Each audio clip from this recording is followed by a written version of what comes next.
Bom dia a todos. São exatamente 6 horas, né? E a gente vai dar início à reunião semanal do programa de capacitação complementar em ecoendoscopia e endoscopia da via biliar e pancreática. E hoje quem vai apresentar para a gente o estudo científico é o Dr. Diego Paternostro. E ele vai falar sobre a correlação que existe entre os achados ecoendoscópicos das funções pancreáticas exócrina nos pacientes com pancreatite crônica, né? Esse é um ponto importante porque ele nos ajuda a fazer o diagnóstico, ou pelo menos suspeitar de um diagnóstico uma pancreatite crônica na sua fase inicial. Então, esse é um ponto realmente bem importante que vale a pena a gente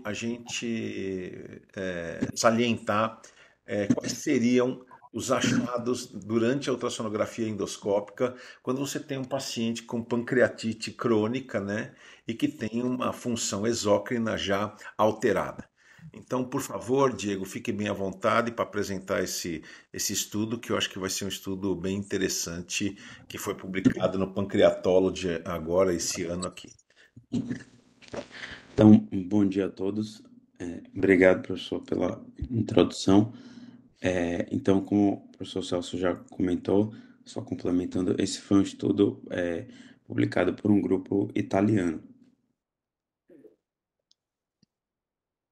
A pancreatite crônica, ela traduz, ela é traduzida a partir de episódios inflamatórios recorrentes que vão resultar na substituição do parênquima pancreático por um tecido conjuntivo fibroso.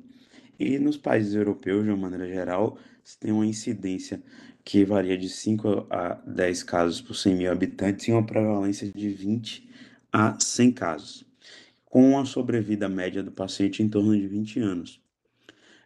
E hoje em dia existem vários sistemas de classificação, perdão, que foram desenvolvidos para estratificar a pancreatite crônica em termos de gravidade dos sintomas, a presença de danos morfológicos vistos em exames de imagem, funcionais e com relação à etiologia dessa pancreatite crônica. Ela é uma condição que pode levar a insuficiência exócrina pancreática e endócrina. E a correlação entre a gravidade das anormalidades morfológicas que são identificadas nos exames de imagem e a função pancreática propriamente dita, ela não é bem estabelecida até então. A insuficiência exócrina pancreática, então, é uma condição que a maioria dos pacientes com a pancreatite crônica vão vir a desenvolver, ao passo que o reconhecimento precoce dessa complicação, né, da pancreatite crônica e o início imediato de uma terapia de reposição de enzima pancreática é importante para se evitar complicações para o paciente. A avaliação da função pancreática ela pode ser feita de maneira direta ou indireta, e assim a gente pode fazer uma estimativa dessa função exócrina, né, do pâncreas. Hoje em dia, o teste mais usado para a gente fazer essa avaliação da função exócrina é a elastase fecal. Isso é colocado em prática por ser um método simples e fácil de ser obtido, além de não ser invasivo.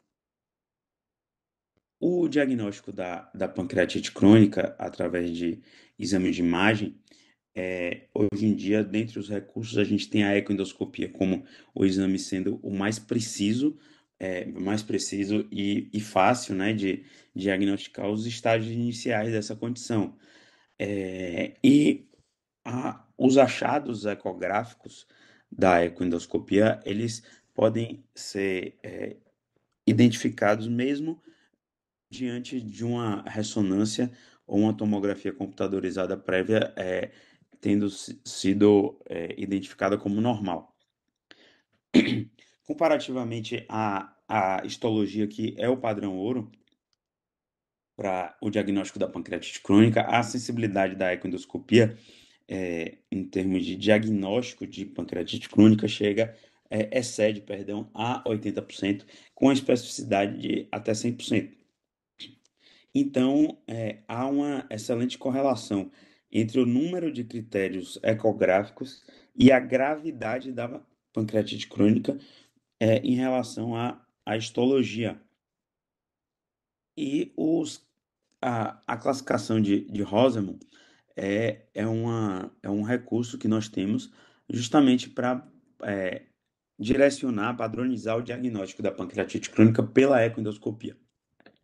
Então, nessa classificação vão ser avaliadas características do parênquima pancreático e assim essas características vão se constituir como os critérios principais dessa classificação e características ductais pancreáticas que vão constituir os critérios secundários. Então foi desenvolvido um sistema de diagnóstico usando 4 categorias de danos e os danos os dados, que existem sobre a correlação entre as características morfológicas da imagem e o comprometimento funcional do pâncreas, quando a gente fala no âmbito de insuficiência exócrina pancreática, eles são limitados. Diante disso, o objetivo desse estudo foi investigar a correlação entre a gravidade do dano morfológico pancreático pela ecoendoscopia e o grau de insuficiência exócrina pancreática. Então, foi um estudo retrospectivo, feito em um único centro, num período que constituiu-se de julho de 2017 a junho de 2022 e feito num único centro, no Hospital São Rafael, em Milão, na Itália. Desculpe. E os critérios de inclusão foi o diagnóstico de pancreatite crônica, um diagnóstico definitivo ou provável, um diagnóstico definitivo ou provável, a realização de uma ecoendoscopia dentro de 12 meses do diagnóstico e a avaliação da função exócrina pancreática também dentro de 12 meses, seja antes ou depois da ecoendoscopia índice. As variáveis, então, os pacientes foram entrevistados diretamente por médicos ou enfermeiros treinados e foram registrados os parâmetros epidemiológicos, morfológicos e clínicos. Então, destaca-se a idade, o sexo, o uso de tabaco, de álcool, o índice de massa corpórea e a presença ou não de diabetes mellitus. E o desfecho avaliado foi justamente a presença da insuficiência exócrina pancreática. E essa insuficiência exócrina pancreática foi avaliada estimando a função exócrina do pâncreas, obviamente, e isso foi feito através da elastase fecal. Então, que é mensurada em miligrama por grama.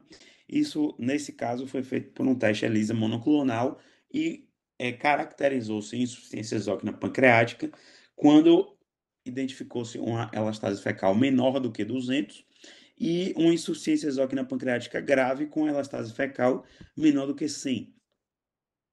E considerou-se insuficiência exócrina pancreática comprovada, ou seja, sem a necessidade de mensurar essa elastase fecal, quando o paciente tinha uma descrição compatível com estatorreia e havia uma melhora clínica quando era feita a suplementação com enzimas pancreáticas. O próprio estudo traz a classificação de Rosenman. Então, como eu já falei, que é para você diagnosticar pancreatite crônica através da ecoendoscopia, a gente vai dividir em 3 critérios, né, digamos assim. Critério maior A, que constitui focos hiperecoicos. Então, ele especifica o que seriam esses focos hiperecoicos. Então, focos maiores do que 2 milímetros, seja de comprimento ou de largura, com a presença de sombreamento, ou a presença de cálculos no ducto pancreático principal. Então, esses cálculos, como a gente sabe, são a tradução de uma estrutura ecogênica dentro do ducto pancreático, com a presença de sombra acústica. O critério maior B é a presença de lobularidade. Então, lobularidade é 3 ou mais lobos contíguos, ditos como em favo de mel.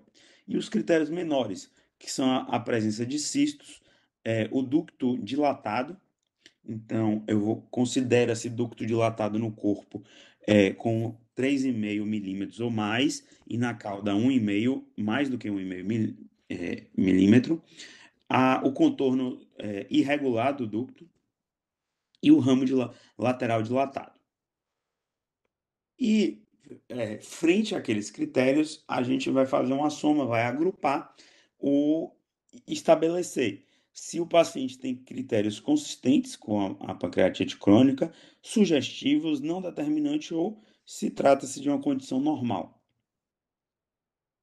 Diante disso, o estudo traz a tabela 2, a qual ele expõe as características da população estudada.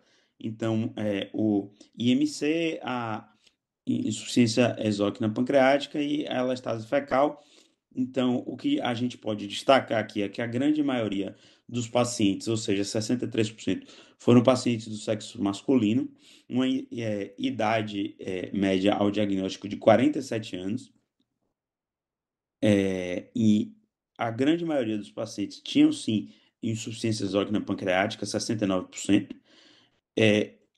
A grande maioria desses pacientes com insuficiência exócrina pancreática foram estabelecidos o diagnóstico através da elastase fecal, e 82% dos pacientes com insuficiência exócrina pancreática tinham essa condição de forma severa. Uma minoria, digamos assim, ou seja, 30%, tiveram o diagnóstico da insuficiência exócrina estabelecido de forma clínica, como eu já especifiquei anteriormente. Essa terceira tabela do estudo, ela apresenta, perdão, os dados após a regressão logística, e é o grande achado do estudo, que foi estatisticamente significativo, é que a litíase do ducto pancreático principal representa um forte achado para a gente predizer a insuficiência exócrina pancreática. Então, esse é o principal resultado do estudo, assim como a etiologia da pancreatite crônica, nesse caso a autoimune. Então, os dados, a quarta tabela do estudo, é essa análise de dados, que ele traz a precisão dos critérios de Rosenman frente às categorias de, do diagnóstico de pancreatite crônica. Então, as categorias, elas que são consistentes ou sugestivas, agrupadas em comparação com indeterminada ou normal. Então, diante essa análise de dados, a acurácia dos critérios foi a acurácia dos critérios para estabelecer como consistente ou sugestiva de pancreatite crônica foi de 66%.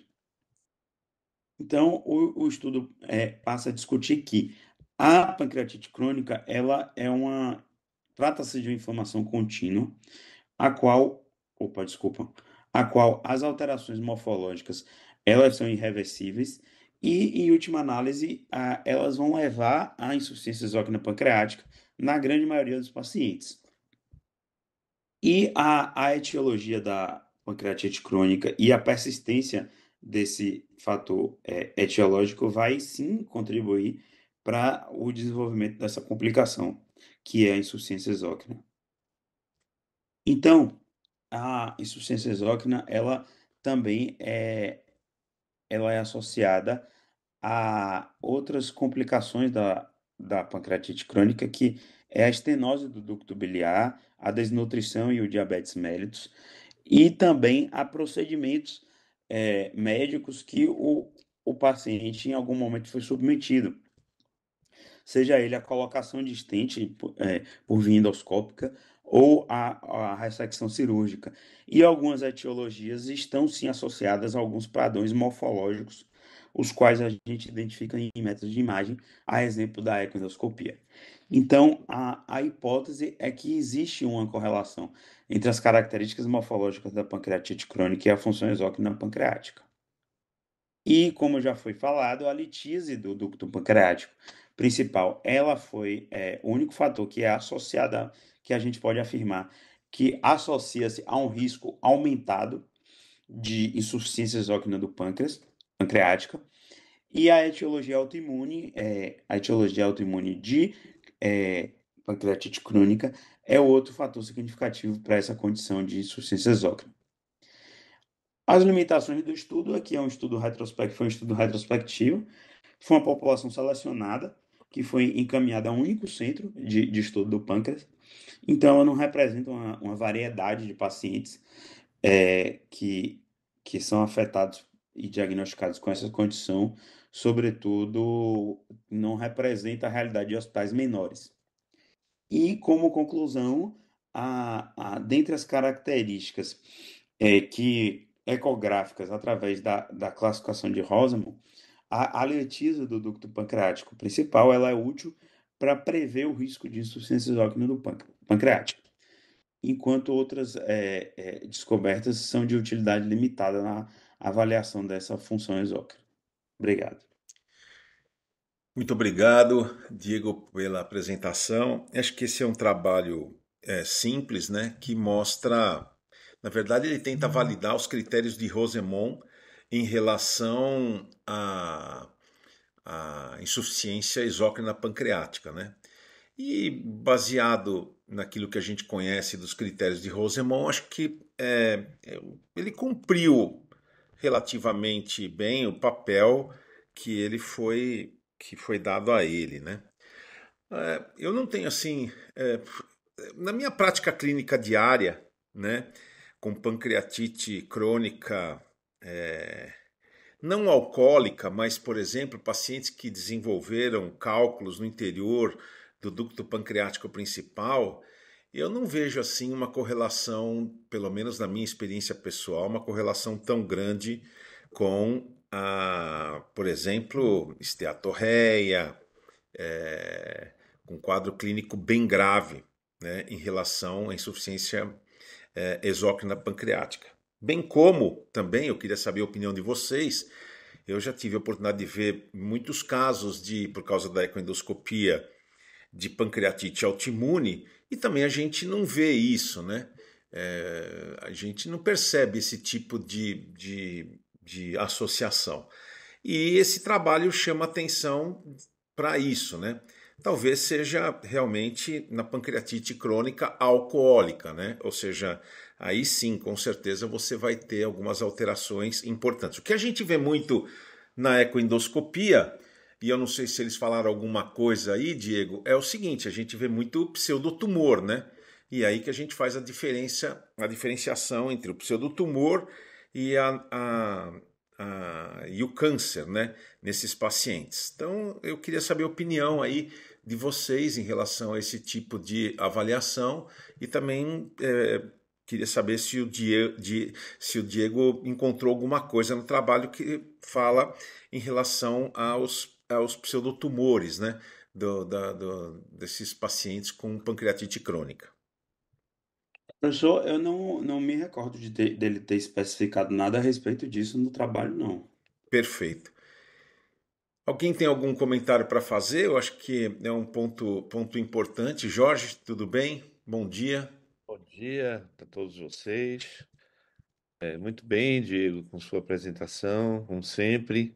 Bom, eu tenho alguns comentários, sim. Primeira coisa, eu acho que os critérios de Rosenbaum, eles já poderiam ter sido revisitados, Celso, porque o que acontece, na verdade, com a pancreatite crônica, é que nós temos, primeiro, um caso terminal. Quando a gente vê calcificação, isso já é terminal. Já é terminal. Então você não, o nosso interesse não é a pancreatite calcífica, porque essa daí ela já está estabelecida a doença, a gente não consegue sequer pensar em reversibilidade. Toda vez que eu ouço a história de que a pancreatite crônica é uma doença irreversível com as alterações irreversíveis, eu fico pensando naqueles outros casos de pacientes que têm aguda, entre aspas, alcoólica, né, e que não vão ter essas alterações na imagem axial tradicional, na, na tomografia nem na ressonância, que esses sim seriam os casos de interesse de fazer ecoendoscopia para a gente ver o avançar. Eu sei também, já sabemos há muito tempo, com todos os exames de imagem, que a correlação imagem-função não é adequada, não é adequada. Então, se eu pegar um caso com atrofia pancreática difusa, calcificações, eu posso não ter uma correlação disso com o grau de insuficiência exócrina, e, por outro lado, com pacientes com menos alterações, eu vou ter esse grau. Então, não é surpreendente o achado do trabalho. Agora, eu penso assim: primeiro, nós temos que considerar qualquer exame diagnóstico com a probabilidade pré-teste. O que é a probabilidade pré-teste? São as condições clínico-epidemiológicas que determinam se aquele paciente tem uma probabilidade alta de ter a doença ou não ter. Então, por exemplo, o paciente tem uma história de alcoolismo importante. Aí, Diego, se você voltar, por favor, para a tabela demográfica, a segunda tabela que você apresentou dos dados, a primeira e a segunda, né? As tabelas. A gente vai ver que esses pacientes que ele considerou, primeiro, o consumo de álcool deles, né? A gente não define a quantidade de álcool que tem nesse consumo, né? Ele considerou, Diego, o que é que ele chama de consumo alcoólico? Perdão, Isso professor Jorge, ele especifica assim no trabalho. Eu que não coloquei aqui. Eu diz não aí. tô, eu não tô lembrado de cabeça, mas eu olho aqui rapidamente. Só um Porque minuto. só isso aí já é uma variável complicadíssima da gente definir, né? Há quem considere o consumo acima de 50 gramas. A maioria dos pacientes que têm pancreatite crônica tem um consumo acima de 100 gramas de álcool por dia. Então, isso aí já é uma variante, né? Quando ele parte para outra tabela, passe aí, por favor, Diego, também a sua segunda tabela, só para comentar com vocês, né? A segunda tabela, né? Então, quando ele passa para aí e diz que o álcool não tem correlação, É né? muito estranho, né? Muito estranho, entendeu? Muito estranho. Por outro lado, a autoimune, né? Autoimune levando a crônica, né? A autoimune leva. Nós temos duas situações de autoimune. Autoimune tipo um que vai fazer atrofia pancreática difusa numa fase tardia da vida, que a gente não consegue, às vezes, fechar esse diagnóstico de autoimune, que aí sim tem IEP. E aquela outra forma pseudotumoral, Celso, aí sim, a autoimune pseudotumoral é a que é detectada precocemente. Então, o trabalho tem algumas estranhezas, né? Assim, quando a gente pega esse trabalho e olha os dados, fica em dúvida se o que ele achou, né? Que é uma correlação entre cálculo dentro do vício, né? Que é já um achado clássico de pancreatite crônica desde a época do SARS, sem precisar de ecoendoscopia, né? Com ultrassom convencional via abdominal. E ele faz essa inferência que este é o dado que vai correlacionar com insuficiência exôcrina. Então, o trabalho, para mim, embora a concepção seja bem interessante, isto é, revisitar os critérios de Rosenman é aquilo que eu estou convidando, né, os ecoendoscopistas a todo momento, mas esse trabalho ele precisa ser melhor, né, conduzido, ele precisa ter, primeiro, uma segmentação dos pacientes, separando aqueles que têm uma história de etilismo daqueles que não têm. Precisa classificar melhor, né, o tipo de pancreatite. Eu acho que a gente pode evoluir, porque hoje a maior dificuldade que eu vejo na prática clínica não é a pancreatite crônica, que o paciente já chega com história de etilismo, mesmo na sua fase inicial. É aquele caso onde eu tenho uma dilatação do DPP, com dilatação de ducto secundário, com algum grau de atrofia pancreática, e eu não sei se eu estou diante de uma obstrução canalicular por tumor ou por IPMN tipo 1, né? Isso tem sido a minha rotina de prática. Pego paciente com dilatação do ducto pancreático principal, dilatação de ducto secundário, algum grau de atrofia, com uma certa idade, acima de 50 anos, e fica aquela dúvida: eu estou diante de uma crônica não calcífica ou estou diante de um IPMN tipo 1 ou de um tumor de papila com a crônica obstrutiva? Então, revisitar Rosemont é um desafio para vocês ecoendoscopistas, né? Acho que a gente precisaria assim, esquecer um pouquinho os critérios de Rosenbaum e descrever melhor esses pâncreas, e a partir daí a gente correlacionar depois com o diagnóstico final e fazer sim essa análise que ele fez aí de multivariáveis para ver quais são as variáveis de peso, mas penso que hoje a ideia que eu tenho que os ecoendoscopistas estão cada vez mais expertos em dizer, olha, acho que isso aqui é uma crônica, sim, né? E laudar isso do que ficar em cima do muro. Pelo menos os com que eu trabalho, que são mais experientes mesmo nessa situação. Mas que a gente precisa revisitar essa classificação, talvez incluindo critérios clínicos iniciais, por exemplo. Se tem alcoolismo acima de tanto, isso vai valer uma pontuação. Entendeu, Celso? Não Isso concordo. junto com lobularidade, que é um critério menor, já não é. A lobularidade já não seria um critério menor se o paciente tem alcoolismo e tabagismo. Para mim, isso já não é um critério menor, entendeu? Se ele tem diabetes, a lobularidade, para mim, já não é um critério menor. A gente pode rever essa classificação de Rosemont com base nisso aí. Mas, de qualquer maneira, o trabalho reforça todos os conceitos tradicionais, né, que já precisam ser mudados, sobre insuficiência exócrina, pancreatite crônica e alterações morfológicas. É, Seriam eu, esses meus comentários. E licença, só complementando, professor Jorge, no trabalho ele realmente não especifica a quantidade de uso de álcool, e sim de tabaco. O tabaco, para mim, ele, né, a carga tabágica com certeza deve ser estimada também, né, para você fazer um trabalho. Você dizer, fuma, não fuma, para mim não diz grande coisa. A gente precisa ter a carga tabágica estimada, assim como a quantidade de álcool. Só para vocês saberem, no trabalho que nós fizemos na Bahia, para ver a quantidade de álcool que esses pacientes consumiam, eles consumiam 110 gramas de álcool. 110 gramas diários de álcool. É muito álcool, gente, muito álcool. E isso, às vezes a gente fica até em dúvida quando pega o paciente que toma cerveja, que tem um teor, né, menor, teor alcoólico menor, de álcool, como é que eles conseguem beber tanto? Mas é realmente impressionante a quantidade de álcool que esses pacientes ingerem, né? Com certeza acima de 80 gramas dia, e nós encontramos 110 gramas de etanol por dia no trabalho que a gente fez com as nutricionistas aqui em Salvador, com 80 pacientes do nosso ambulatório.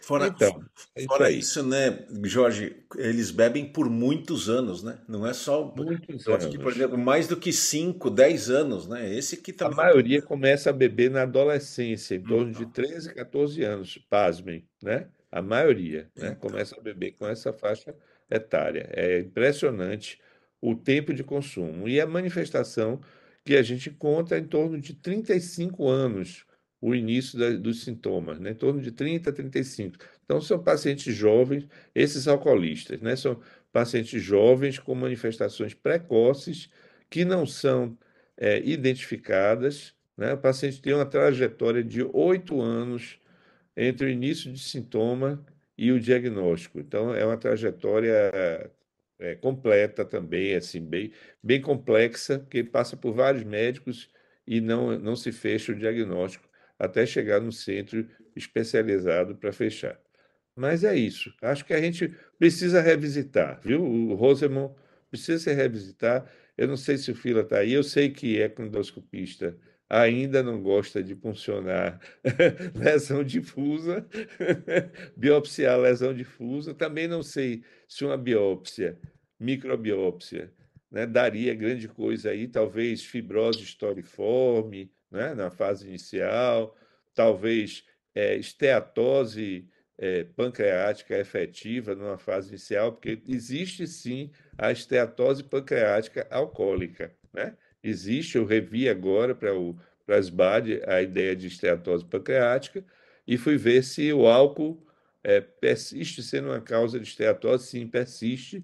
As alterações precoces são zonas de necrose pancreática associadas à esteatose verdadeira, a presença de gordura dentro das células acinárias. Então, talvez, se a gente também incluísse material histopatológico, né, fica aí a questão dos riscos sempre comentados, mas eu lembro que toda a doença do fígado só foi estudada a partir de anos e anos de biópsia hepática transparietal percutânea, sem controle de bioimagem e com lesões difusas do fígado. Com todos os riscos, tivemos óbito, eu tive óbito de paciente que fez punção hepática percutânea, mas sabia-se que isso era uma complicação possível, entretanto, na dúvida diagnóstica, ainda persiste assim. Quando há dúvida diagnóstica, a biópsia hepática percutânea ou biópsia hepática laparoscópica, como seja, né? A diferença é que hoje a gente guia pelo método de imagem, antes a gente não guiava, fazia às cegas. Mas é isso. Não, eu gostei muito dos seus comentários, Jorge. Eu acho que são extremamente importantes. Inclusive agora, eu acho que não é só revisitar os critérios de Rosenbaum, é também revisitar os próprios critérios já tão bem descritos, né, por outros colegas, como por exemplo o Sarles, né, em relação à pancreatite. Por quê? Nós estamos revendo agora, inclusive eu e a Bruna, a gente até mandou um estudo, um abstract, né, que a gente agora está escrevendo, de, por exemplo, pancreatite crônica em massa, né? Então, como é que a gente classificou a pancreatite crônica alcoólica? Todos aqueles pacientes que tomavam, a gente praticamente só na minoria deles que a gente conseguia estabelecer, porque também a gente não lida com o grupo que está, por exemplo, no HC em Ribeirão, a gente consegue lidar muito mais fácil, a gente sabe, né?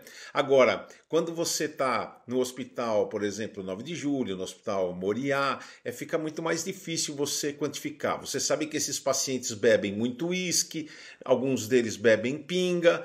Então, o que acontece? Nem todo paciente que tem uma dilatação do ducto pancreático principal, que até eu mesmo, pela ecoendoscopia, classifiquei como IPMN, e pelo fato de ser IPMN, biopsiei essa lesão. É pena que realmente o Fila não está aí. E o Fila deu como pancreatite crônica, onde foi possível ver fibrose, foi possível ver uma série de parâmetros, né? A gente tem essa dúvida também. Mas uma coisa é certa, às vezes você tem uma dilatação leve do ducto pancreático, você não tem atrofia, mas os pacientes experimentam de tempos em tempos uma diarreia, uma dor abdominal crônica, fica realmente a pancreatite crônica, principalmente alcoólica, assim, vou ser bem sincero, tenho uma certa dificuldade para a gente conseguir fazer o diagnóstico de certeza de que é aquilo, né? Tanto que, antigamente, antes do advento da ecoendoscopia, se confundia muito IPMN, né? Porque o IPMN, numa fase bem final, também calcifica, né? Isso é uma coisa que a gente tem que ter noção, e pancreatite crônica. Tanto que muitos pacientes eram enquadrados como pancreatite crônica, né? E no final não eram pancreatite crônica, eram IPMNs que eram descritos como pancreatite crônica. Então, quer dizer, a gente tem realmente essa dificuldade. E a gente só vai fazer, você sempre fala da biópsia, né? A gente faz a biópsia, mas a gente tem o medo da biópsia por causa do ponto de vista ético, ou seja, você não tem, a priori, hoje é determinado, né, em qualquer livro, qualquer guideline, qualquer coisa, que o diagnóstico da pancreatite crônica é um diagnóstico clínico, né, e imaginológico. Então, nós temos que mudar isso. Somos nós, né, gastroenterologistas, que temos que mudar. Falar assim, não, é o seguinte, para a gente fazer isso, porque eu vou te dizer, consegue-se fazer o diagnóstico de pancreatite crônica. O diagnóstico de pancreatite crônica é possível ser feito pela biópsia. Por exemplo, agora nesse trabalho que a gente está fazendo, eu e a Bruna, né, nós estamos fazendo, levantando os dados, até a gente mandou para o DDW, você consegue ver mesmo, você consegue ver várias alterações, você consegue ver a irregularidade das células, você consegue ver a fibrose, você consegue observar, por exemplo, a infiltração dessas células. São vários, assim, eu não sei descrever completamente isso, mas que dá para você fazer esse diagnóstico, dá para você fazer. E eu acho que no final é aquilo, né? Nós só isolamos, eu, por exemplo, nesse trabalho só isolei pacientes que tinham uma massa ou uma suspeita de massa por exames de imagem e que falava que esse paciente tinha cronicidade do parênquima. E a gente fez a biópsia, eu acho que de 36 pacientes, a gente encontrou só 3 casos de câncer, ou seja, é muito mais baixo do que a literatura do que a literatura diz, né? Em torno de 7 ponto, na nossa caso foi 7,9%, mas eu acho que é um caso que é realmente uma coisa interessante isso que você falou, e é uma bruta de uma dificuldade mesmo para a gente, né? Eu queria, o Marcos já abriu a câmera, depois a Jerusa pode falar. Vai lá, Marcão. Bom dia, tá aqui, tô tomando meu café que eu tô saindo mais cedo hoje. Depois de tudo que o Jorge falou e falou muito bem, né? Aí vem algumas reflexões. Os critérios de Rosemont, a interpretação, quando coloca naquela tabela, não é uma coisa simples, prática, né? Eu acho que a gente fica, pega o critério maior, menor, eu acho que não é uma coisa muito boa. E a correlação clínica e achados da endoscopia, né, não chegou a 70%, não é isso, Diego? O Diego fez uma boa apresentação. Então, eu sou a favor, Jorge, não é de biopsiar todo mundo. Eu acho que a gente tem que criar critérios de biópsia, porque ainda acho que a biópsia, não só na pancreatite crônica, mas no IPMN, ele deve ajudar muito a gente entender mais essas doenças e interpretar e dar diagnóstico, né, precoce. O que a gente quer é dar diagnóstico precoce, o que a gente quer é ver se o paciente tem indicação e vai se beneficiar com enzimas. O que a gente quer é dar diagnóstico precoce de câncer, né? O estudo a histologia ela é fundamental. Então, Jorge, eu acho que a gente não deve biopsiar todo mundo, mas casos em que existe uma possibilidade de ser pancreatite crônica em uma fase inicial, casos borderline, a gente até pode ter o argumento para o paciente que a gente precisa da histologia para melhor interpretar. Então, eu fico à disposição, Jorge, não só lá nos pacientes do UPS, né, do HC, mas também os pacientes do Roberto Santos, de fazer biópsias e, o mais importante, encaminhar para alguém que tenha habilidade de interpretar. Isso aí é fundamental. Então, eu sou adepto a fazer mais biópsia. Agora, precisamos ter critérios, porque isso tem a ver com as questões éticas, enfim. Tá bom? Perfeito. Eu acho que isso é uma coisa importante. O Filadélfio está aí agora, né? Mas antes eu quero ouvir a Jerusa, o que ela tem para falar, e aí eu vou fazer uma pergunta para o Fila em relação às biópsias em pacientes com pancreatite crônica. Jerusa, por favor, fique à vontade aí para falar. Bom dia, gente. Na verdade, é mais uma pergunta em relação à observação clínica, na minha prática clínica, né? Antes a gente tinha mais, assim, parcimônia, ou mais... é, não pedia tanto elastase em pacientes com poucas alterações de parênquima. E minha observação clínica é que a gente, mesmo em pouca observação de alteração de parênquima, mesmo não calcificante, tem visto cada vez mais elastase alterada. Na verdade, é uma pergunta que eu queria fazer ao Dr. Jorge. Se estamos diagnosticando mais por conta disso, se é uma realidade de vocês também, e isso também ajuda, e acho que é um ponto que ajudaria nessa questão das realizações das biópsias, né? Porque você teria mais um critério para poder indicar esse paciente para a questão de biopsiar e ter a morfologia já dada com um critério clínico e laboratorial, né? O que você acha, Jorge? Sim, Jerusa, estamos diagnosticando sim. E o importante para vocês, sobretudo quem não lida com a clínica diariamente, é entender que a insuficiência exócrina, ela é um contínuo, não é? Ela não é uma coisa que você chegue, de repente o paciente tem esteatorreia, tem perda ponderal, não.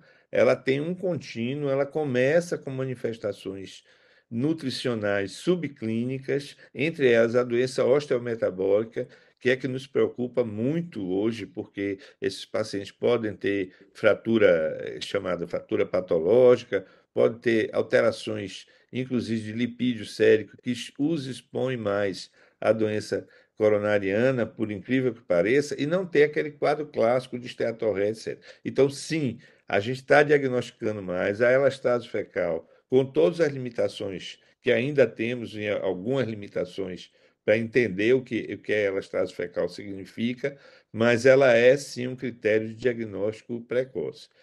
Só para Marcos entender e assim para vocês também pensarem, eu acho que a gente tem algumas situações peculiares. A primeira delas é de um paciente que bebe e que fez uma aguda não biliar. Ponto. Esse paciente é um problema. A gente vai acompanhar, vai repor enzima, não vai fazer. O que é que a gente vai fazer com esse paciente? Essa é uma situação. A outra situação é o paciente de meia idade ou idoso que tem dilatação do DPP com dilatação de ducto secundário e cisto. Isso é IPMN, né? Tipo 1, tipo 3, né? E que Ou não bebe. é? E que bebe, Jorge. E que bebe. Então, pior E ainda. que bebe. Mas eu não estou nem considerando que beba, né? Estou considerando assim que esse paciente que a gente fica, o que é que ele tem, né, ali. E a terceira situação é o paciente que tem aguda de repetição. Fez a primeira, fez a segunda e a gente não encontrou litíase, né? Então, porque para mim, né, mais de 50% desses pacientes vai evoluir para crônica. Então, se a gente pegar esses três critérios e juntar com critérios clínicos, Marcos, talvez fique mais fácil a gente indicar, né, convencer esse paciente a assinar um termo de consentimento, sabendo dos riscos, né, sabendo dos riscos, que isso é que é fundamental. Se ele não quiser biópsia, ele não fará, mas ele sabendo que tem um risco de sangramento de pancreatite aguda, né, ele ir e fazer, e a gente tentar fazer a biópsia nessas situações que são situações que nós vivemos na prática clínica e não tem solução. A gente vai ter que acompanhar esse doente evolutivamente, 6 meses, um ano, ainda assim cheio de dúvida. E incrível que pareça, que nós temos também combinação. Eu já tenho, a essa altura, pacientes que têm pancreatite crônica e têm PMN. Né? Aí, aí é o samba do crioulo doido mesmo. Mas a gente tem isso também. Tá bom, gente. Vamos ver aquilo aí. Lembrar também, né, Jorge, que, por exemplo, um IPMN que tem uma dilatação exuberante do ducto pancreático causa uma atrofia no parênquima e se confunde, ou seja, ele evolui também com uma pancreatite crônica, né? Isso tem que ficar claro. É, isso não é uma coisa que a gente não vê. A minha, assim, eu tenho que ser bem claro em relação ao critério de Rosemont, que é assim. Paciente que tem, por exemplo, lobularidade da glândula, tem estrias hiperecóicas por todo o parênquima, tem um parênquima um pouco mais reduzido. Eu, por exemplo, considero esse tipo de paciente e que já fez pancreatite aguda, pode ou não vir acompanhado por uma história de beber, tomar álcool, né, em grande quantidade. Eu acho que esses pacientes têm realmente um processo inflamatório crônico sobre a glândula pancreática. E nos pacientes que você tem calcificação, dilatação exuberante, acompanha história de beber, né, ou seja, de tomar álcool, né, eu acho que esses pacientes têm uma pancreatite crônica, e aí depende se ele tem calcificação, se ele tem cálculo no interior do ducto pancreático, isso aí muda, na minha vivência, muda muito pouco. Essa é o que eu vejo em relação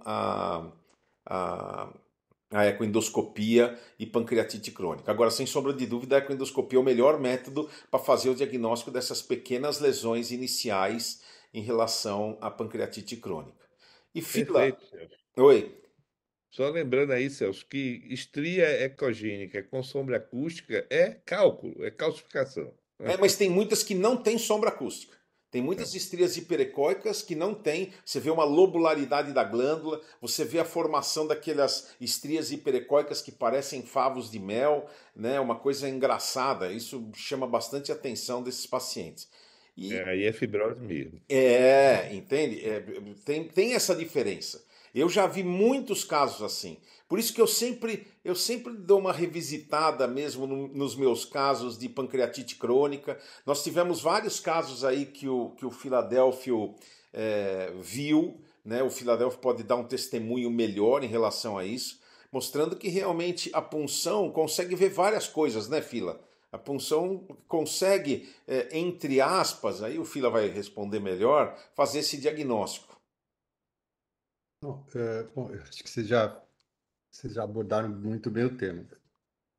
Primeiro, vou chover no molhado, mas é sempre imagem clínica, laboratorial, e aí a gente tenta unir tudo com a histologia. Então, assim, quando você falou, né, que você, principalmente nos casos que tem massa, fazer uma biópsia, a gente já tirou da linha da quimioterapia e da cirurgia vários casos de pancreatite autoimune, né? Então, esse é um clássico, né, que simula, que faz pseudotumor mesmo. Eu ouvindo vocês falar, eu acho que a gente precisaria tentar acertar o que é um parâmetro quando você vê as estrias, né? Olha, eu estou vendo estrias na ecoendoscopia. E eu, na biópsia, tentar juntar esse critério, sabe? Porque, no fim, às vezes, isso fica um pouco descolado. Então, que eu faço o diagnóstico de pancreatite crônica porque eu vejo uma atrofia lobular, porém a manutenção da arquitetura entre vaso, ducto e ácino, isso acho que é uma coisa importante. Desculpa abrir um parênteses, mas esse é o grande drama numa congelação. Ah, eu quero fazer margem. Aí eu passo a ter uma pancreatite obstrutiva, essa arquitetura fica difícil, tem uma impressão de infiltração acinar ou ductal de microductos e o patologista acaba dizendo que tem margem comprometida. Então, desculpa, era um parênteses. Bom, mas voltando, eu acho que ah, o Marcos também falou uma coisa, não adianta você fazer uma biópsia dessa, nesse nível de detalhe que você está precisando, e o patologista não entender da pancreatologia, né? Desconecta tudo, né? Então, na hora de conectar, né, na hora de conectar os achados clínicos, endoscópicos, sorológicos, aí vem um laudo da patologia que não conecta, né? Então, continuo achando que é um fator de entropia aí da equipe, mas que a gente chega nos diagnósticos, né, com critérios, né? Vamos lá, pancreatite nas fases agudas, muita esteatonecrose, principalmente isso, né? Às vezes a gente consegue ver fase de saponificação, fase de começar a depositar sal de cálcio, né?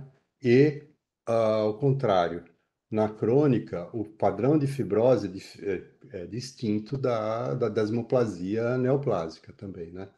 Ela é mais frouxa, ela não é tão densa, né? Ah, eu sempre fico muito em dúvida a não ser na autoimune, de ficar valorizando muito o leucócito, sabe? Então, isso acho que pode migrar de qualquer forma. Acho que não é assim um critério que às vezes o pessoal fala, olha, tem leucócito. Ué, pode ter em várias situações, né? Então, eu acho que sim, o método é positivo para auxiliar vocês. A histologia é um complementar importante nos casos de perfeita indicação, como vocês ressaltaram. Eu acho que é isso, é só conseguir trazer o patologista para dizer para vocês, olha, este achado ecoendoscópico corresponde a quê na biópsia, né? Eu acho que isso a gente tem que complementar como equipe multidisciplinar. Por exemplo, acho que uma coisa que eu tenho observado, né, Fila,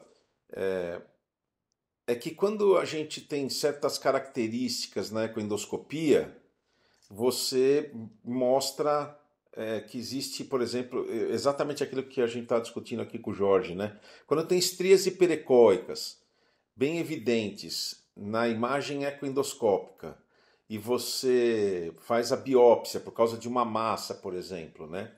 E você determina a presença de fibrose, eu, pessoalmente, tenho imaginado que aquelas estrias que eu vi sem sombra acústica são fibroses. Você viu que o próprio Jorge, quando eu fiz essa descrição, ele deu esse diagnóstico.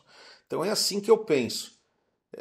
Eu acho que existe uma correlação. É muito difícil de você fazer essa correlação de forma muito segura, né? Mas que existe uma correlação, existe uma correlação. Pelo menos é isso que eu imagino. Acho que sim, acho que a gente está progredindo, Celso. Olha, achado de microducto, proliferação microductal reacional, foi uma conquista da ecoendoscopia e da microhistologia. Assim, numa peça cirúrgica, é, raramente alguém avalia isso, né?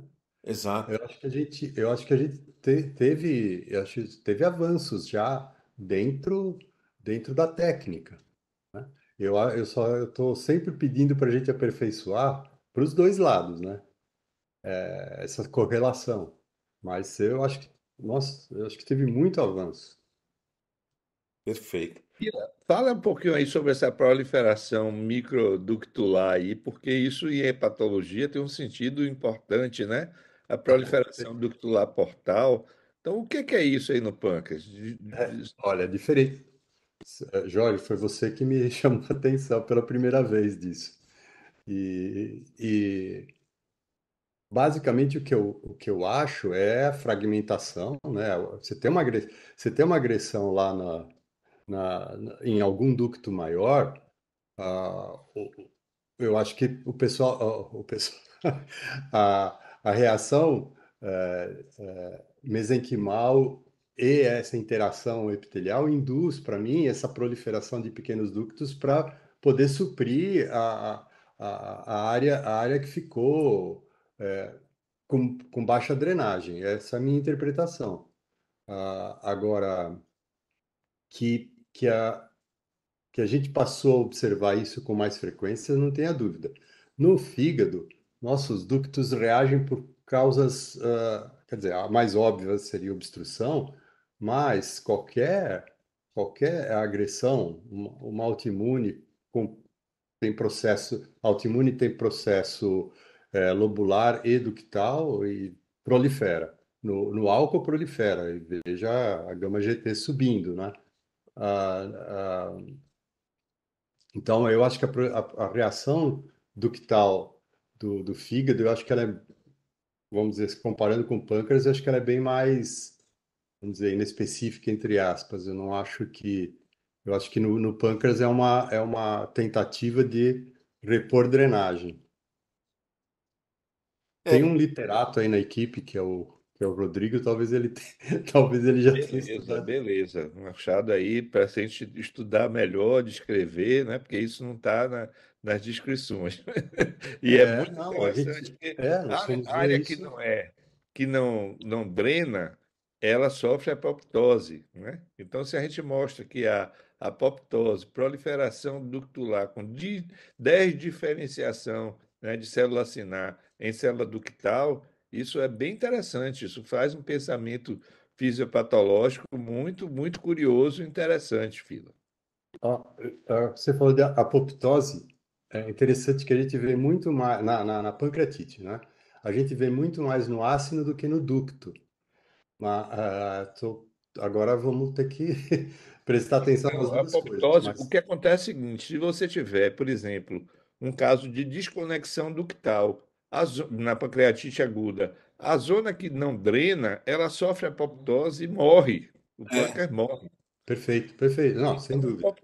a apoptose acinar e a desdiferenciação acinar em célula ductal com proliferação faz todo sentido do ponto de vista daquilo que a gente vê na clínica. Isso pode ser melhor estudado e descrito. Muito bom. Ó, Não, esse ponto aí que o Jorge falou é uma coisa importante, hein? incrível, incrível. É isso. Não, acho É que e é uma coisa que eu, assim, honestamente, eu não tinha essa visão, mas é verdade, não, isso é um ponto importante. E me fala uma coisa, Jorge, na sua cabeça, então, por exemplo, a formação de um pseudocisto. Por exemplo, eu tenho vários pacientes, assim, vários. Eu acabei de levantar um laudo agora da nossa coisa que a gente está fazendo, eu e a Jerusa, e eu estou vendo aqui um paciente, 63 anos.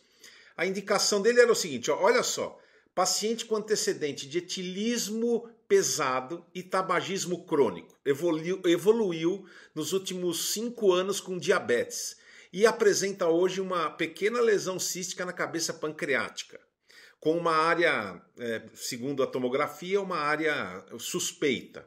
Então foi feita a solicitação da ecoendoscopia. Na ecoendoscopia eu encontro, ó, parênquima heterogêneo, lobularidade, estrias hiperecóicas, o ducto pancreático principal medindo 0,9 com hiperecogenicidade da parede. E aí eu concluí como uma pancreatite crônica, né? Sinais ecográficos de pancreatite crônica. Não sei se é leve, se é moderado ou grave, mas parece ser grave, né? Pelo caso. Então, você acha que essa formação desse pequeno cisto, que a gente fica em dúvida, é realmente um pseudocisto, que eu imagino que seja, por isso que eu queria discutir isso com você? Ou você acha que é vários pequenas áreas que vão se destruindo e vão formando uma coleção no interior do parênquima pancreático? Entende o que eu quero dizer? Olha, tem um cisto que aí o Sarli falava, o Motti também fala isso, né? É o chamado cisto de retenção. Esse cisto de retenção, ele não é um pseudocisto clássico, ele não houve digestão enzimática, ele é uma obstrução à secreção, o cisto começa a dilatar e há essas mudanças epiteliais aí que a gente falou. Então, os cistos da pancreatite crônica nem sempre são pseudocistos, pode ter pseudocisto intraparenquimatoso, mas nem sempre você pode ter cistos sem que haja agudização. Então não é, a gente termina chamando tudo de pseudocisto, mas isso é um outro tipo de cisto, chamado cisto de retenção, está bem descrito, né? E decorre da obstrução ao fluxo de secreção. Ele vai começar a dilatar, crescer, né? Aquela zona, a ter uma modificação no epitélio ductal, esse epitélio se torna um pouco mais cuboide, né? Aí o Fila pode falar melhor do que, do que não, eu. fica mais seroso, fica um aspecto seroso. Isso, exato, exatamente, é por aí. Então, Perfeito. existe isso, Celso, com certeza. Perfeito. Não, realmente a pancreatite crônica é um capítulo extremamente interessante, né? E que tem uma correlação com a ecoendoscopia. Eu acho que a pancreatite crônica, inclusive, em fases iniciais, né? A ecoendoscopia é um exame, na minha opinião, sempre muito bom. Lembrando que tem vários pacientes que eu atendi que tinham pancreatite aguda de repetição, sem causa aparente, né? E que na realidade eles tinham alterações parenquimatosas. Eu não sei se essas alterações parenquimatosas são decorrência, são consequência, né, da pancreatite aguda de repetição ou são a causa, né? Então, isso também é uma dúvida que eu tenho, sempre tive, né? Na Aí minha tem que ter uma prática. teoria unificante, Celso. É, As coisas estão imbricadas, né? Não adianta a gente dizer que não há aguda evoluindo para crônica, porque a gente sabe que sim, que o processo de crônica tem isso, mas tem mais coisa. Tem a inflamação não associada à agudização, que esse é o problema dos americanos, né? Se a gente pegar os americanos e os franceses e europeus, né, a gente consegue fazer uma teoria unificatória, entendendo o papel das inflamações agudas, mas entendendo também que existe uma inflamação crônica, subreptícia, que não vai ter apresentação clínica nem elevação enzimática, né?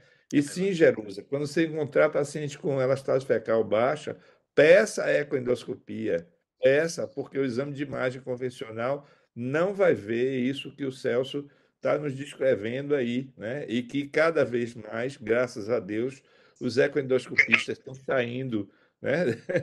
Estão saindo do Ótimo. muro, estão descendo o muro, dizendo: olha, aqui tem sinais de de inflamação crônica. Não precisa fechar o diagnóstico de uma crônica calcífica, mas se disser que tem sinais de inflamação crônica, isso já ajuda muito aos clínicos, com Mas, Jorge, certeza. fazer o Pronto, diagnóstico professor. calcífica é muito fácil. Doutor Celso. Oi.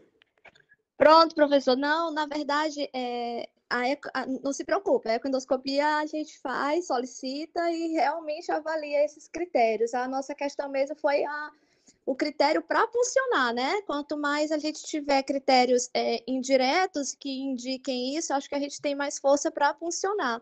E em relação ao que o senhor acabou de falar, isso e o doutor Celso, isso é uma coisa que realmente a gente vê que são, a gente vê na prática clínica, né? Essas que a gente pode considerar, acho que como alterações subclínicas, porque, por exemplo, ontem eu fiz uma ecoendoscopia de um paciente de 40 anos, sem uso de bebida alcoólica, que foi para pesquisa de microcálculo. Vesícula dele repleta de microcálculo e o parênquima repleto de estria hiperecóica. Ele vinha com uma dor atípica, abdômen superior, mas assim. E o parênquima alterado com uma pancreatite crônica, que eu classifiquei como pancreatite crônica e microlitíase, que eu acredito. Claro que a gente vai fazer as outras pesquisas, que são alterações subclínicas que ele vinha tendo, né? E acabou alterando isso, porque ele tinha uma história aí muito antiga. Então, Perfeito. foi essa Qual é a inferência. pior coisa do Rosemont? É aquele Rosemont que diz assim, indefinido, que joga de volta para o clínico. Né? O Rosemont, quando define, é muito bom, mas quando fica naquela categoria indefinir sinais sugestivos, né? Aí não nos ajuda em grande coisa. Porque sugestivo a gente já está bastante sugestionado, tanto que a gente está pedindo a ecoendoscopia, né? É bem por aí. Viu? Perfeito, é Mas eu estou exatamente isso. criticando, viu, Celso? Quando eu falo os ecoendoscopistas, o Marcos Clarice se indignou comigo no grupo lá, porque eu disse assim: ecoendoscopista que não funciona, né? Não, Mas eu não estou falando de você, não, você Marcos. sabe Nem de que, você, mas você Celso, nem de sabe, Gerudo. Jorge, mas você sabe que eu sempre, assim, eu sempre digo o seguinte, que a ecoendoscopia é um método, é um método de segunda intenção, né? Não é um método de primeira intenção. Ou seja, você, antes da ecoendoscopia, vai ter ou uma ressonância bem feita, uma tomografia bem feita, ou até mesmo um ultrassom bem feito. Aí você pode partir para a ecoendoscopia. Agora, eu sempre falo também o seguinte, a ecoendoscopia, ela serve para uma única coisa, que é a punção. Ela consegue identificar na pancreatite crônica, que é a única doença, alguns parâmetros morfológicos da glândula que são importantes, principalmente na pancreatite crônica em fase inicial. Mas a maioria das vezes ela não traz grandes alterações ou grandes informações diferentes daquela que você consegue com tomografia. Então eu acho que o grande diferencial da ecoendoscopia é a punção. Você corre risco? Corre risco. Você corre risco de ter complicações? Você corre risco, mas vale a pena porque você consegue, ou pelo menos tenta fazer o diagnóstico. Eu não sei se você concorda com isso que eu tô falando, mas eu acho que sim. Celso e Jorge, como o exame diz, é um exame complementar, e isso que o Celso falou é fundamental. O grande diferencial é a punção da ecoendoscopia Exato, hoje. exato. E a tendência cada vez mais é isso acontecer. Os aparelhos de tomografia, de ressonância, estão se tornando melhores, estão se tornando mais rápido e a tendência é essa. E a questão nossa é funcionar. Então, além, professor Fila, além de mandar para um patologista que tenha conhecimento, a gente tem que também ter critério aonde funcionar, né? Em que região funcionar, né? Não é funcionar por funcionar, né? Então, eu gosto de funcionar, a gente tem uma habilidade, Jorge pode mandar que eu funciono, entendeu? Eu só não funciono naquela situação que tem um risco maior, um vaso na frente, eu não consigo tirar aquele vaso do campo, que é uma coisa difícil, né? Geralmente a gente consegue, mas é funcionar aonde funcionar e para quem mandar. Isso é importante. Perfeito. Bom, pessoal, eu queria saber se alguém tem mais algum comentário para fazer. Não sei se o Rodrigo está aí também, se ele quer fazer algum comentário. Se ele quiser fazer algum comentário, fica à vontade. Eu queria fazer um comentário rápido só, também muito direcionado para o Jorge, que ele entende muito de pancreatite e de função exócrina pancreática, né, deficiência exócrina. É interessante como às vezes tem me surpreendido um pouco, viu, Jorge? Recentemente eu tenho feito mais isso, que é a avaliação exócrina dos pacientes em pós-operatório. Então, assim, a gente tem muito paciente que faz uma pancreatectomia parcial, seja corpo caudal ou cefálica, que acaba não tendo nenhuma queixa, assim. Aceitação de dieta boa, um ritmo evacuatório que parece adequado, consistência das fezes adequadas, e a gente vai lá e pede elastase pancreática fecal e a gente toma vários sustos de elastases pancreáticas fecais bem baixas em pós-operatórios mais tardios, em pacientes a princípio sem queixas. E outro dia eu estava até pensando sobre isso, se a gente não acaba operando vários pacientes que têm algum grau de disfunção exócrina, sem nenhuma alteração significativa em exames de imagem, talvez relacionados a esteatose pancreática ou algo assim, entendeu? Como se fosse uma doença hepática gordurosa não alcoólica. E por algum motivo eles já começam a desenvolver algum certo grau de insuficiência exócrina. Então, assim, só uma pontuação que eu tenho visto bastante, muitos pacientes que a gente não tinha uma suspeita muito específica, fazendo elastases pancreáticas fecais bem baixas no pós-operatório de pancreatectomia parcial. Perfeito. Rodrigo, acho assim, olha, tem uma coisa aí que está me chamando muita atenção, que é a insuficiência exócrina pós-bariátrica, que é 60% a 80% dos casos. Mas ninguém fez antes da bariátrica. Ninguém comparou pré e pós. E quando vai desenvolver essa exócrina. Então você pode fazer isso, vai operar o paciente, antes de operar já pede uma elastase, já tem uma ideia e vai ver se a ressecção, porque a gente não sabe se a IEP ela, né, decorreu da cirurgia ou se o cara já tinha IEP antes e foi para a cirurgia, até porque já tinha IEP e tinha esteatose, como você falou. Então acho que se a gente comparar os níveis de elastase antes e depois, né? Lembrando mais uma vez, pessoal, não esperem insuficiência exócrina naquele estágio terminal de paciente emagrecido com esteatorreia, porque a gente vai deixar o nosso paciente evoluir para esse estado, né? Quando ele poderia ter suplementação enzimática antes e não chegar lá, né? É isso que a gente quer fazer. Mas eu acho seu comentário muito interessante, Rodrigo, e tenho certeza que uma boa parte dos pacientes que têm IEP pós-operatória já deveriam ter IEP pré-operatória que Pré-operatória. ninguém testou, viu? É por aí. Perfeito. Bom, pessoal, muito obrigado por todos os comentários. Vamos passar agora por um caso interessante que foi feito há algum tempo atrás no Hospital de Ipanema. E quem vai apresentar é a doutora Marcela Vanderlei, que já está com esse caso já preparado há alguns dias, né? Aliás, algumas reuniões. Então, doutora Marcela, fica bem à vontade, pode apresentar, eu acho que vale a pena. É um caso que nós vamos ter várias nuances para a gente fazer a discussão. Bom dia, pessoal. Bom dia a todos. Vou apresentar um caso. Não passou. Deixa eu ver o que Não tá, agora vai passar. Feminino de 74 anos. Ela internou na emergência do hospital por quadro de icterícia associada a um prurido intenso. E tem início há 15 dias. Ela chegou com esse quadro nos últimos 3 dias da internação dela, que foi quando a gente foi acionado, no caso, ela tinha evoluído com dor abdominal e febre também. Ela é de comorbidades, a hipertensa, diabética, tem a doença renal crônica, a insuficiência cardíaca de gestão preservada, era obesa e tinha colelitíase. Já tinha sido operada também uma nefrectomia direita por carcinoma de células claras renais. Não tinha alergias e negava tabagismo e metilismo. Dos exames laboratoriais de entrada, ela chegou com uma função renal que chamava atenção, alterada. Como eu falei, né, ela tinha a história de uma doença renal crônica que estava agudizada na internação e uma bilirrubina de 10, principalmente as custas de direta. Ela fez essa tomografia aí no dia que ela chegou também que mostrava, né, dilatação de via biliar intrahepática e extrahepática, mas não foi sem contraste essa terceira entrada e não mostrava lesões expansivas no pâncreas, nem que justificasse essa icterícia e também não evidenciou cálculo. O paciente estava estável, o pessoal da clínica médica que estava acompanhando ela pediu uma ultrassom de abdômen superior.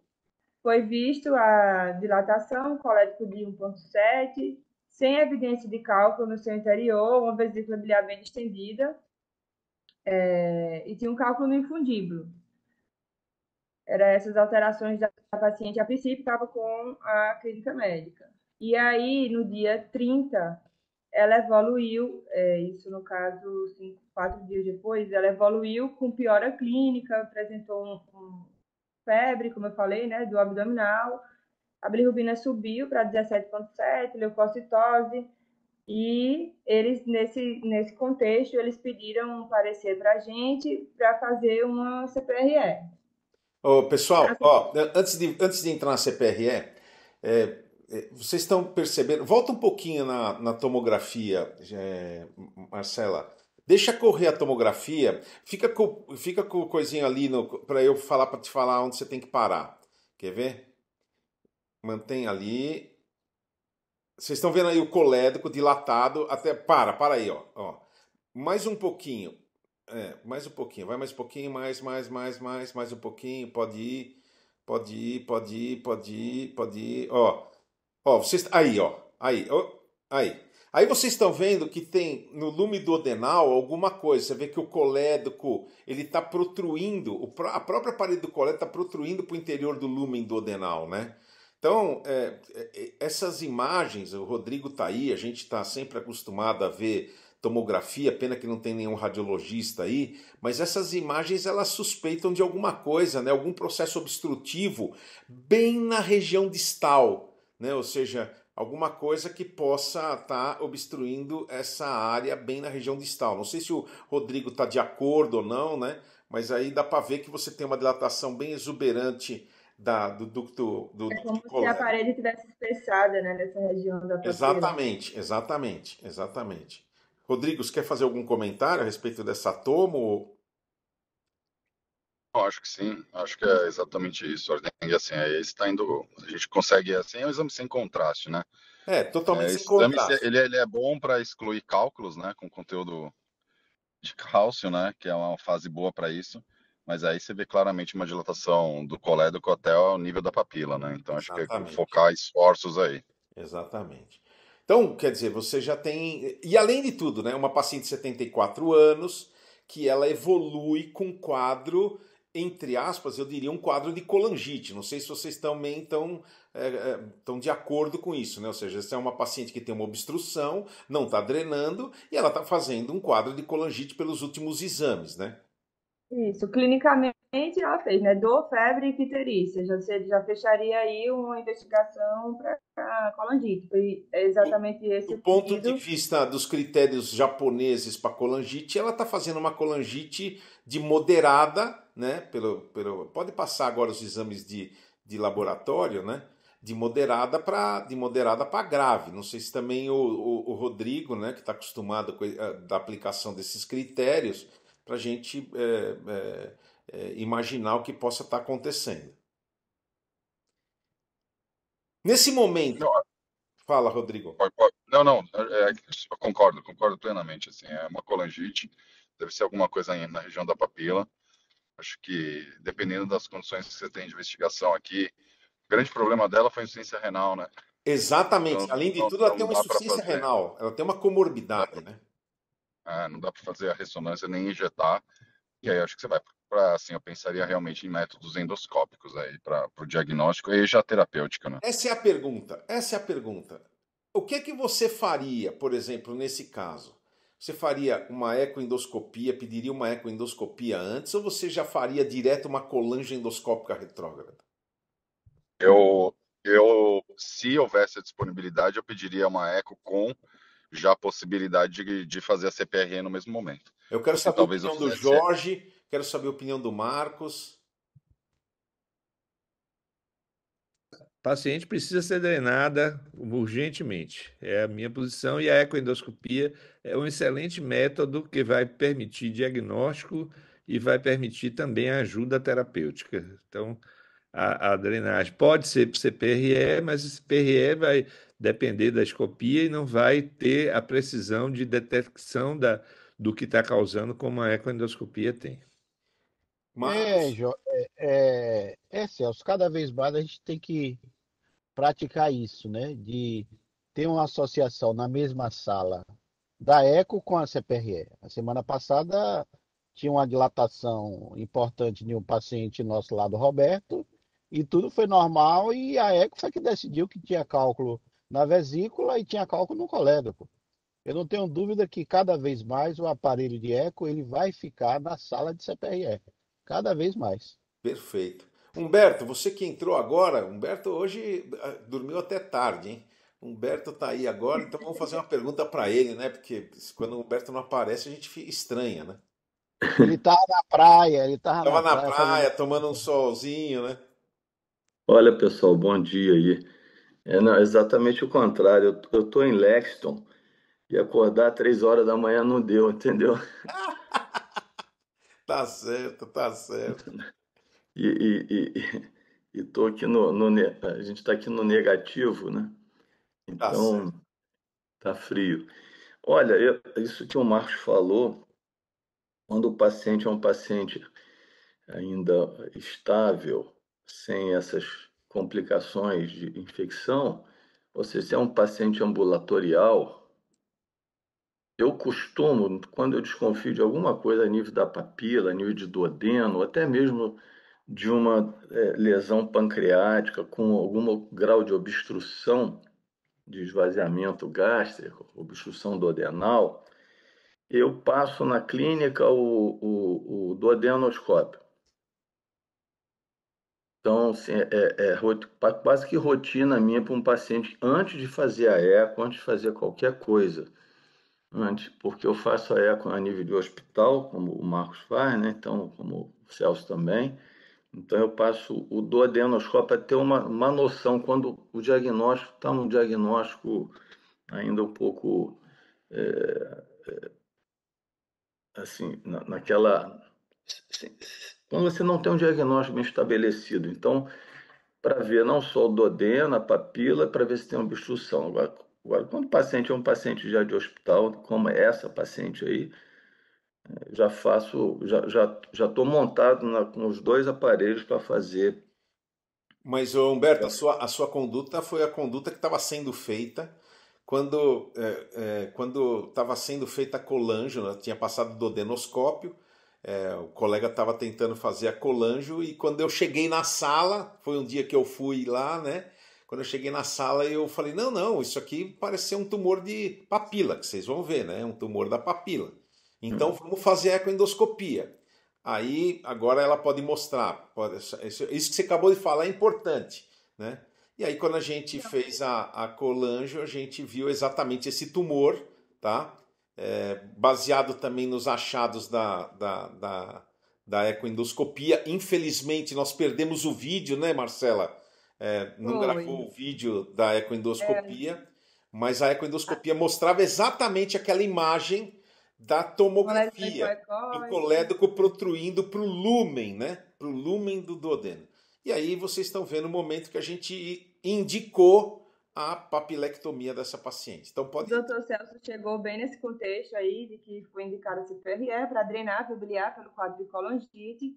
Não foi possível a cateterização ali da papila, e quando ele chegou, ele falou, vamos passar o eco, passamos o eco, infelizmente não conseguimos as imagens porque o perdeu lá na torre, mas mostrava, né, a lesão hipoecóica, nodular, que se estendia até a musculatura do esfíncter de Oddi. E como o doutor Celso falou, tinha essa protuberância lá abalando o colédoco distal, estava causando toda a sintomatologia da paciente. Então, Agora ela vai optou-se pôr o filme que vocês vão ver da... realizar a papilectomia, feita com alça.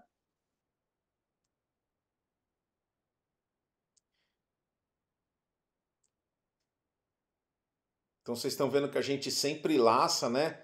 Da porção cranial para a porção caudal. E a gente pega bem também aquela prega, né? Pode pegar bem a prega, como vocês estão vendo aí. E aí você faz o corte, né? Você consegue.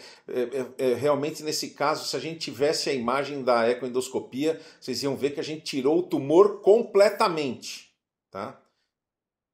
E vai dar para ver? E não, ó, aí já drenou, E vocês vão ver, ó, aí caiu a fez a peça. papilectomia, a peça, e Infelizmente, aí a peça se perdeu. E aí vocês estão vendo o leito. Olha lá o colédoco ali, ó. E aqui vocês estão e aí vendo já o começou pâncreas, né? E aí vocês estão a vendo. drenagem bastante purulenta da via biliar, o colédoco aqui, né? Dá para ver o ducto pancreático também. Na foto não tá, eu acho que aqui na foto não tava, Não, tá dá para dando ver para bem, ver mas sim, exatamente onde está a sua seta ali. Exatamente. isso, pessoalmente dava para ver bem aqui e aqui o colédoco, mas bem aberto. O Rodrigo quer falar alguma coisa. Rodrigo, fica à vontade. Aí eu tenho uma pergunta, Celso. Numa paciente dessa, com esse grau de obstrução biliar e com colangite, é muito, mas muito, muito provável que você tenha uma linfonodomegalia, daquele linfonodo que fica pericoledociano no hilo hepático. Vocês chegam a avaliar isso nesse momento? E assim, ele está sempre negativo, Celso, sempre, sempre. Em todas as peças cirúrgicas, ele é negativo. Mas é muito provável que você tinha uma linfonodomegalia hilar do lado direito do colédoco ali posterior, que é um gânglio que sempre aumenta. Em qualquer hepatopatia crônica, em qualquer colangite, é muito, muito frequente. Vocês biopsiam esse gânglio? Olha, Porque ele sempre está lá e ele é sempre negativo, até com colangiocarcinoma, mas ele sempre fica muito grande. 1,5 cm, 2 centímetros. Pega os pacientes com hepatopatia crônica, revejam todos os exames de imagem, tomografia, ressonância, linfonodo, hilar hepático aumentado, blá, blá, blá, blá, blá. Nos casos de colangiocarcinoma também, ele é sempre negativo. Mas essa paciente devia ter um pouco de linfonodomegalia no hilo hepático aí, não tinha, não? Essa paciente, sempre que eu faço diagnóstico visual de neoplasia de papila, eu faço uma ecoendoscopia onde eu vou exatamente, você está falando do gânglio de Mascagni, né? Ou seja, aquele gânglio pericoledociano na região perilar, e que realmente nesse caso era presente, tá? Era presente. Só que ele tinha características totalmente inflamatórias. Ele era triangular, ele media, não me lembro bem do tamanho, mas eu me lembro que eu vi esse gânglio, tá? Até hoje, Rodrigo, de todas as papilectomias, está aqui o Otávio, né? Pena que o Eloy não está aí, mas de todas as papilectomias que a gente fez, a gente só encontrou um nódulo que foi suspeito e que a gente fez a biópsia numa paciente que tinha um tumor neuroendócrino, cujo diagnóstico final foi somatostatinoma. Inclusive foi uma paciente que teve muita repercussão, né? Ou seja, era uma lesão que media até 1,8 centímetros, quase 2 centímetros. Quando a gente removeu essa lesão, fizemos biópsia do nódulo, o nódulo veio negativo e essa paciente não foi operada, né? Inclusive tinha indicação pelos oncologistas de operar e ela está viva, muito bem, obrigada, sem metástase, já faz mais de 5 anos, era uma médica. Mas você tem razão, muito boa essa sua pergunta, e isso faz lembrar que quando a gente tiver isso, a gente tem que procurar esse nódulo, e se ele for suspeito, as imagens ecoendoscópicas tem que biopsiar. Concordo plenamente com o que você falou. Não, tá bom, é só um achado que assim, tô falando até para os outros colegas, assim, a minha vivência como cirurgião, esse é um linfonodo, ele fica sempre do lado do colédoco ali, praticamente na inserção do colédoco na porção intrapancreática. Ele aumenta sempre, ele é extremamente reativo, assim, é um negócio impressionante, mas ele nunca vem positivo, né? Então, assim, só esse cuidado que às vezes vão falar assim, não, mas tinha um linfonodo grande no hilo ali e tal. Eu acho que não contraindica o procedimento, porque eu nunca peguei esse gânglio positivo, mesmo quando ele está muito aumentado, mas é bom saber que vocês conseguem também ver Não consegui. a característica de ser suspeito ou não, né, para comprometimento secundário. Eu quero só que vocês vejam como, por exemplo, essa imagem mostra bem que a gente chega até a glândula pancreática. Ou seja, aqui, gente, a gente tirou a parede inteira do duodeno. Vocês estão vendo que não tem parede aí. Isso que eu quero que vocês percebam como a ecoendoscopia nos ajuda a ter coragem de fazer esse tipo de procedimento. Isso tem que ficar claro. Ô Celso, Celso é Marcos. Oi. Já que perdeu a peça, valeria a pena fazer biópsia aí nesse leito para ver Não, se tem de alguma jeito coisa nenhum. ainda? De jeito Não? nenhum. De jeito nenhum. Aqui você só É, vai pegar parênquima pancreático. A lesão foi completamente removida. Mas aí deixa. Agora a Marcela vai dar continuidade, que é um caso realmente interessante esse. Pode Então, continuar. a gente drenou, a paciente evoluiu com melhora clínica e da icterícia no primeiro e no segundo dia pós-operatório. A bilirrubina baixou consideravelmente, o leuco e o quadro clínico dela começou a melhorar, né? Creatinina e ureia estavam estáveis. No terceiro, aí ela não teve sangramento imediato, precoce aqui no dia do exame, né? O doutor Eloy postou recentemente um caso, né, que ele fez também semelhante a esse, de papilectomia, que tinha tido um sangramento imediato. Nesse dia nós não tivemos nenhuma intercorrência, teve a drenagem Não, purulenta. Não optamos por botar a prótese, porque já estava com a drenagem bem considerável, o colédoco bem aberto, então não foi necessário. E aí ela estava evoluindo bem. No terceiro dia, ela apresentou um episódio de hemorragia, com queda da hemoglobina importante. A gente fez endoscopia e tratou a hemorragia, parou o sangramento, não ficou sangrando mais. Ela até subiu um pouco da amilase da lipase, mas não tinha clínica de pancreatite, foi mais o quadro hemorrágico mesmo. E aí, lembrando, só uma coisa tem que ficar clara. Quando você faz uma ressecção ampliada mesmo assim, o Otávio tá aí, ele pode falar alguma coisa. Quando você tem uma ressecção ampliada assim, a maior complicação que você tem é sangramento, não é pancreatite. E quando você tem sangramento, invariavelmente, por você ter descamado praticamente toda a glândula pancreática, o pâncreas entra em contato com o sangue e esses pacientes desenvolvem uma amilase elevada. Mas o paciente não tem dor, o paciente não tem absolutamente nada. Isso tem que ficar claro, né? O Otávio está aí, ele tem uma experiência grande também com papilectomia e ele não vai deixar eu mentir sozinho, né? Em relação a isso. Então, e aí nesse contexto a paciente foi tratada, fez transfusão. No quarto dia ela evoluiu com ataque cardíaco supraventricular e broncoespasmo após a transfusão sanguínea. Até o pessoal da equipe da UTI questionou se ela não tinha feito uma reação transfusional. Nesse contexto ela foi entubada, foi necessário iniciar drogas vasoativas. E pelo quadro da paciente com múltiplas comorbidades, ela acabou piorando a função renal, teve que iniciar a hemodiálise.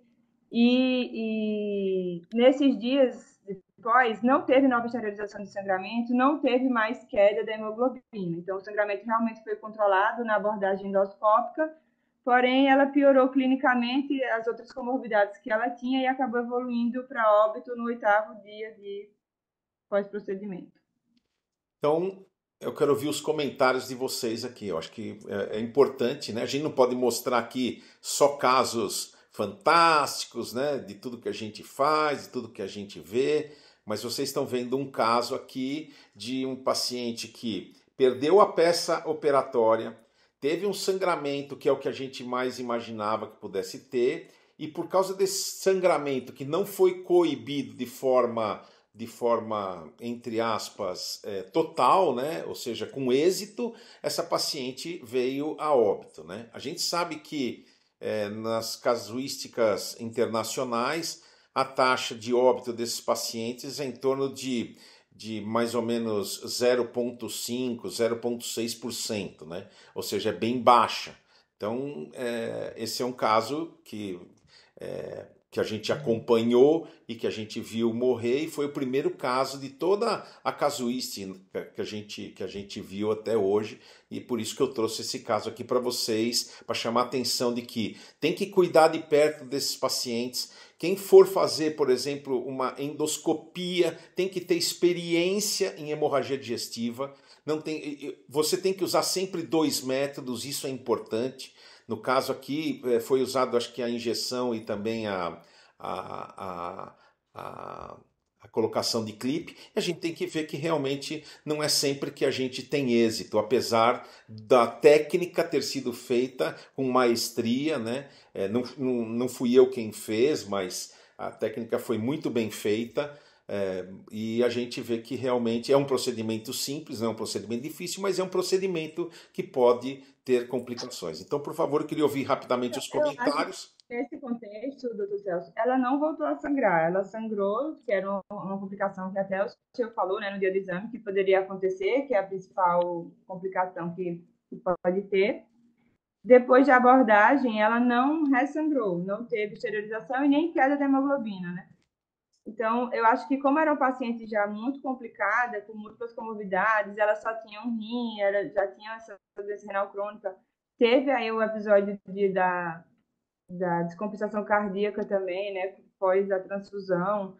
Eu acho que foi uma série de complicações clínicas numa paciente idosa complicada que acabou evoluindo com esse desfecho ruim.